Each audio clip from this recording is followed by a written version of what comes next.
Shalom,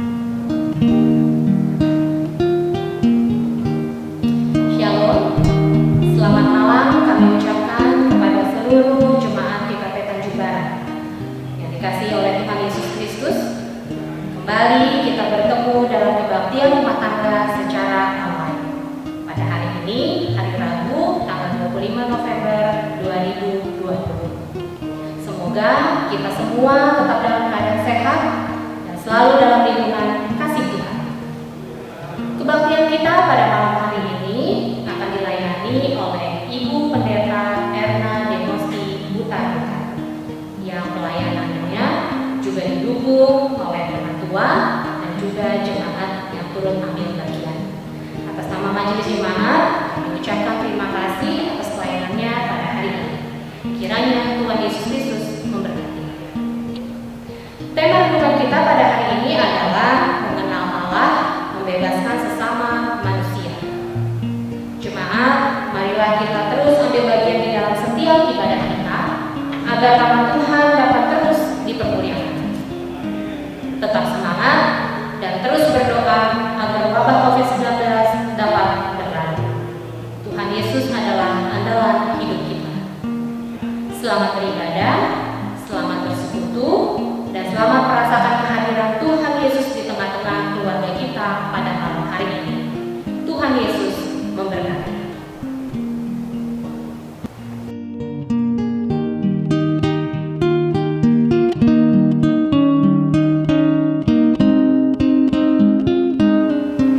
Jemaat yang dikasihi Tuhan, kita akan memasuki pemberitaan firman Tuhan pada kebaktian rumah tangga malam ini. Mari kita berdoa.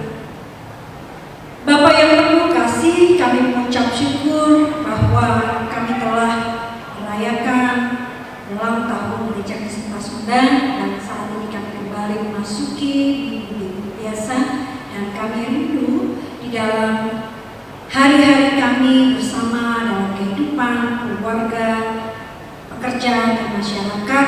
Tuhan hadir dalam segala situasinya. Maka kami ingin mendengarkan suara Tuhan di dalam pemberitaan firman Tuhan pada malam hari ini. Kiranya Tuhan menolong hamba-Mu yang akan memberitakan firman Tuhan dan semua hamba Tuhan yang mendengarkannya. Kiranya kami berada dalam kuasa dan penyertaan Tuhan, sehingga kami dapat memahami firman Tuhan pada malam hari ini dan dapat melakukannya dalam kehidupan kami setiap hari. Dengan kekuatan dan kemampuan yang Tuhan berikan dalam kuasa Roh Kudus, kami percaya bahwa Tuhan menolong dan menyertai kami. Di dalam nama Tuhan Yesus Kristus kami berdoa. Amin. Pembacaan Alkitab kita diambil dari Efesus pasalnya yang pertama, ayat 15 sampai 23. Lembaga Alkitab Indonesia memberi judul Doa untuk Pengertian tentang Kemuliaan Kristus. Karena itu, setelah aku mendengar tentang iman-Mu dalam Tuhan Yesus dan tentang kasih-Mu terhadap semua orang kudus, aku pun tidak berhenti mengucap syukur karena kamu, dan aku selalu mengingat kamu dalam doaku dan meminta kepada Allah Tuhan kita Yesus Kristus, yaitu Bapa yang mulia itu, supaya Ia memberikan kepadamu roh hikmat dan wahyu untuk mengenal Dia dengan benar, dan supaya Ia menjadikan mata hatimu terang, agar kamu mengerti pengharapan apakah yang terkandung dalam panggilan-Nya, betapa kayanya kemuliaan bagian yang ditentukannya bagi orang-orang kudus, dan betapa hebat kuasanya bagi kita yang percaya sesuai dengan kekuatan kuasanya yang dikerjakannya di dalam Kristus dengan membangkitkan Dia dari antara orang mati dan mendudukkan Dia di sebelah kanannya di sorga, jauh lebih tinggi dari segala pemerintah dan penguasa, kekuasaan dan kerajaan, tiap-tiap nama yang dapat disebut, bukan hanya di dunia ini saja, melainkan juga di dunia yang akan datang, dan segala sesuatu yang telah diletakkan di bawah kaki Kristus, dan kita telah diberikannya kepada jemaat sebagai kepala dari segala yang yaitu kepenuhan Dia yang memenuhi semua dan segala sesuatu. Demikian firman Tuhan yang kita dengar. Yang berbahagia adalah setiap orang yang mendengarkan firman Tuhan serta memelihara di dalam kehidupannya setiap hari. Haleluya. Jemaat yang dikasihi Tuhan, dalam pemberitaan firman Tuhan hari ini saya ingin mengajak saudara-saudara yang terkasih untuk mengingat bahwa di tanggal 25 November ada peristiwa yang saat kemudian diperingati, yaitu peristiwa meninggalnya Miribel Sister atau bahasa Indonesia yang Miribel bersaudara. Pembunuhan yang dilakukan oleh penguasa diktator Republik Dominika Rafael Trujillo yang membuat Miribel Sister ini mengalami kematian. Miribel bersaudara ini menjadi simbol perempuan yang berani melawan kesewenangan, kediktatoran negara terhadap rakyatnya, termasuk kontrol terhadap tubuh perempuan yang menyebabkan kekerasan terhadap perempuan. Pada hari Minggu yang lalu, dalam kebaktian Minggu, pemberitaan Injil dari Matius 25 ayat 31 sampai 46, kita diajak menghayati bagaimana Yesus mengidentikan dirinya dengan orang-orang yang dipinggirkan, ditindas, dan menderita. Wajah Yesus dapat kita jumpai pada setiap wajah manusia yang ditindas, dianiaya dan direndahkan.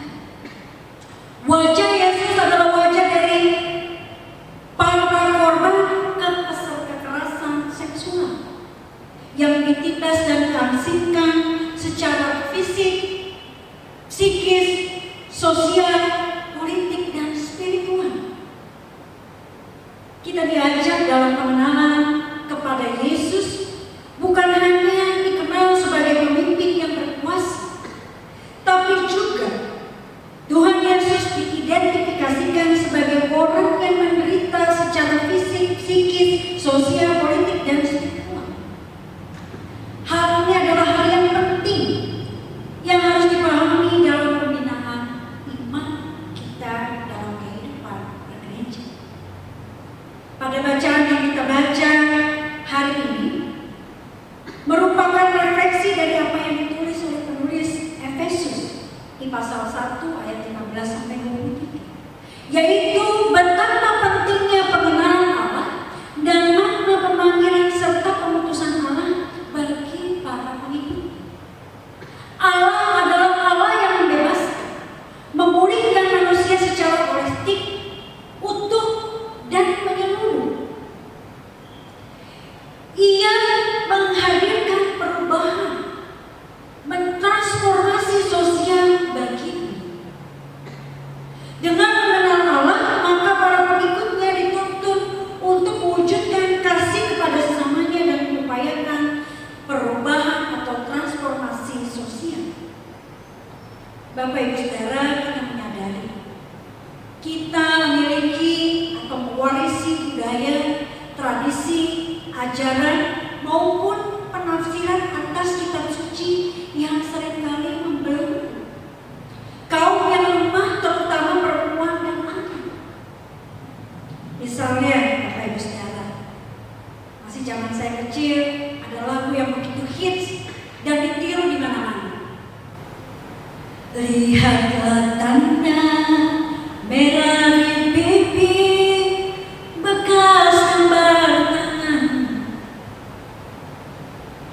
Ini tidak. Saya tadinya waktu kecil nggak tahu merah di pipi, bekas gambar tangan itu apaan. Tapi itu rupanya bekas tamparan seorang suami kepada seorang istri. Kekerasan rumah tangga yang dilakukan oleh pihak laki-laki kepada pihak perempuan. Dan itu juga terjadi kepada anak-anak. Seolah-olah memang dalam masyarakat kita yang melakukan itu adalah orang yang tidak melahirkan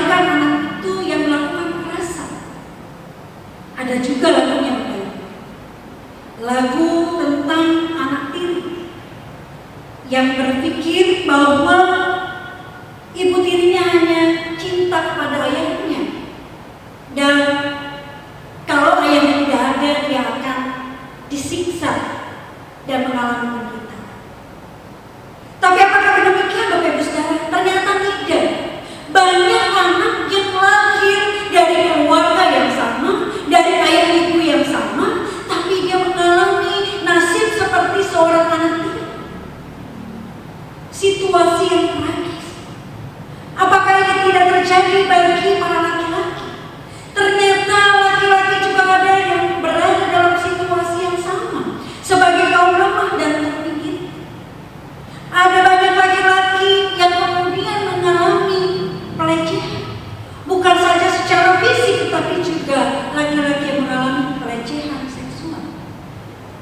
Namun dalam masyarakat kita ketahui yang paling benar, yang paling besar, yang paling jumlahnya paling berat adalah kekerasan terhadap perempuan yang sudah berurat akar dalam kehidupan masyarakat, termasuk di dalam gereja.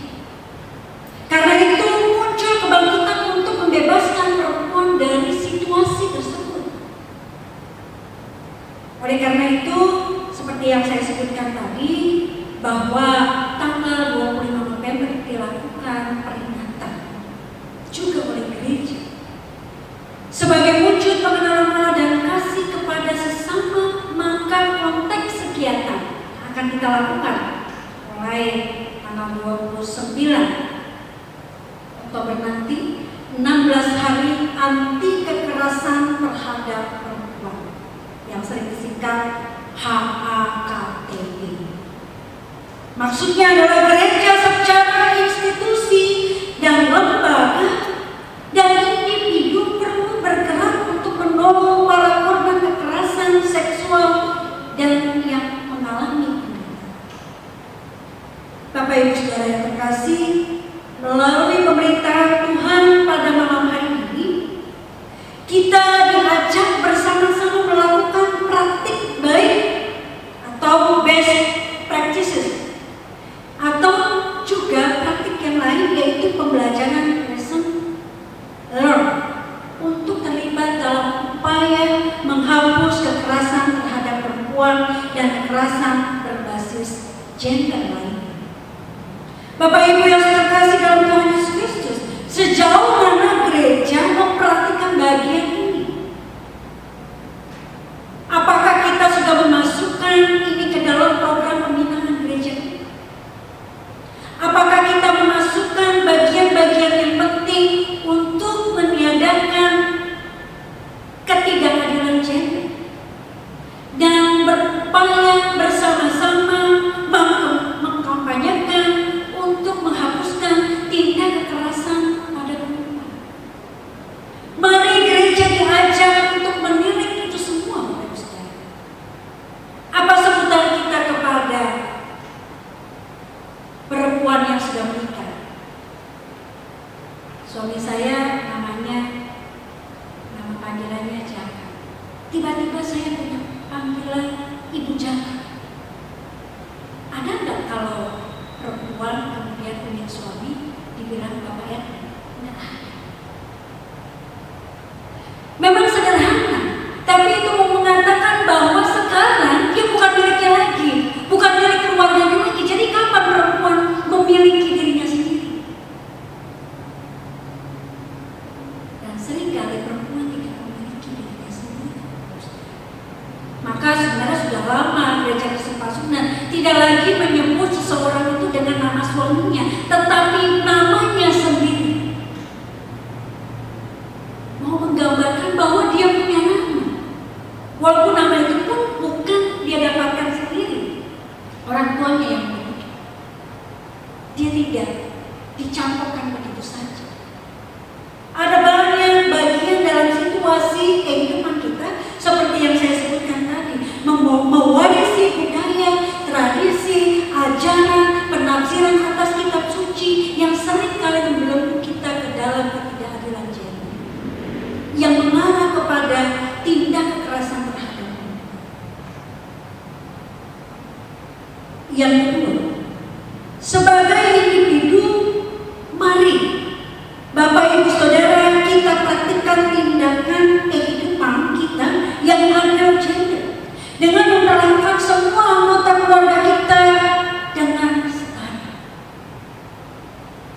Kita harus bersyukur bahwa anak-anak perempuan dengan anak-anak laki-laki sekarang mendapatkan hak untuk mendapatkan pendidikan yang sama. Tapi rupanya orang tua masih melakukan tindakan level. Anak laki-laki diberikan fasilitas yang lebih baik dibandingkan anak perempuan, yang masih menyiratkan adanya ketidakkesetaraan. Ini perlu menjadi bagian penting dalam kehidupan kita. Seharusnya setiap orang dalam keluarga dihormati, dihargai secara setara. Kita harus memperhatikan stop kekerasan dalam rumah tangga, baik secara fisik seperti saya contohkan dalam lagu tadi. Ada banyak ibu-ibu yang keluar dengan mata yang benjol sekitar matanya, atau pipinya yang memerah sehingga berhari-hari dia tidak melakukan aktivitas di luar rumah, atau berhari-hari dia tidak keluar rumah karena menangis, karena menghadapi tindakan kekerasan secara verbal, juga tindakan secara fisik. Mari Bapak Ibu Saudara, kita mulai dari keluarga kita untuk membuat kesetaraan menjadi nyata dalam kehidupan kita. Mari kita kampanyekan suasana dan sikap saling menghormati setiap anggota keluarga. Kita bisa tampilkan itu di dalam memori-memori kita, foto-foto ataupun video pendek yang kita buat, yang menampilkan keseharian kita, yang membuat kita satu sama lain saling menghargai, dan semua dalam cinta kasih. Tapi ingat Bapak Ibu Saudara, kalau kegiatan ini dilakukan, kalau kita mempublikasikannya di dalam ruang publik melalui media sosial, ini bukan pencitraan. Kenapa kalau pencitraan? Ya, di foto-foto kelihatan mesra, suami istri gandengan, di rumah hantam rumah. Bukan itu. Iya, anak kita seolah-olah kita ajak jalan-jalan, tapi sebenarnya mereka mengalami tekanan batin di rumah. Bukan yang seperti itu. Gambaran yang kita foto atau kita capture adalah gambaran yang sungguh-sungguh nyata dalam kehidupan kita, yang akan menularkan sikap yang baik, sikap yang manis dalam kehidupan keluarga, sehingga kita merasakan indahnya hidup berkeluarga. Sehingga Bapak Ibu Saudara, kalau kita mau hidup kita yang seperti itu ke dalam kehidupan gereja, kehidupan masyarakat, kita akan merasakan bahwa tidak ada lagi kehidupan yang tidak setara. Kita mengalami kehidupan setara sebab Tuhan memberikan kita hidup dari harkat martabat yang sama sebagai seorang manusia. Dan apa yang kita lakukan itu adalah semata-mata untuk mewujudkan kasih kepada Allah, kasih kepada sesama, seperti yang digambarkan dalam bacaan Alkitab kita. Hubungan Kristus dan jemaatnya sebagai satu kesatuan utuh, seperti kepala dengan tubuh.